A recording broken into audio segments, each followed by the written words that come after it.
Le collectif des chasseurs de Guyane est né en réaction à l'introduction d'un permis de chasse sur le territoire. À partir de 2020, ce permis sera payant et soumis à un examen. D'ici là, les chasseurs doivent s'inscrire sans frais en mairie.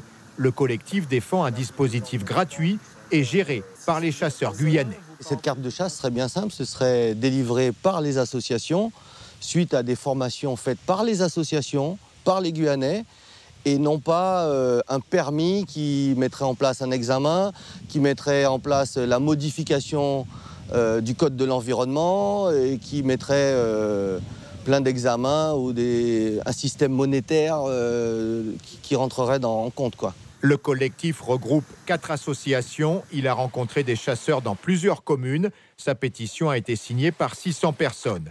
Il revendique aussi la maîtrise des quotas de chasse par les Guyanais.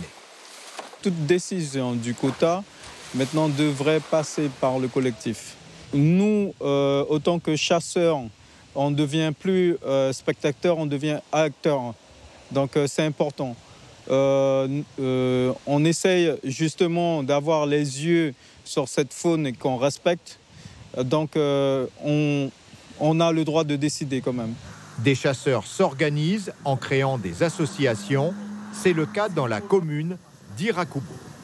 Nous, on a décidé sur Irakubo avec les cousins, puisque c'est un groupe de chasseurs cousins, et aussi les Amérindiens aussi de Bellevue, de Oganabo et des Gras-Savane, de créer une association de manière qu'on puisse être avec le collectif qui va défendre les valeurs des chasseurs de Guyane. On va faire de l'information, on va ce que nos parents nous ont appris, de ne pas tuer pour tuer, de tuer pour manger, voilà, de faire une gestion de la nature, quoi. Selon la préfecture, la formation obligatoire à partir de 2020 sera élaborée avec les chasseurs locaux. Elle sera assurée par des organismes agréés par le préfet et confiée par la suite à une fédération départementale des chasseurs qui reste à créer.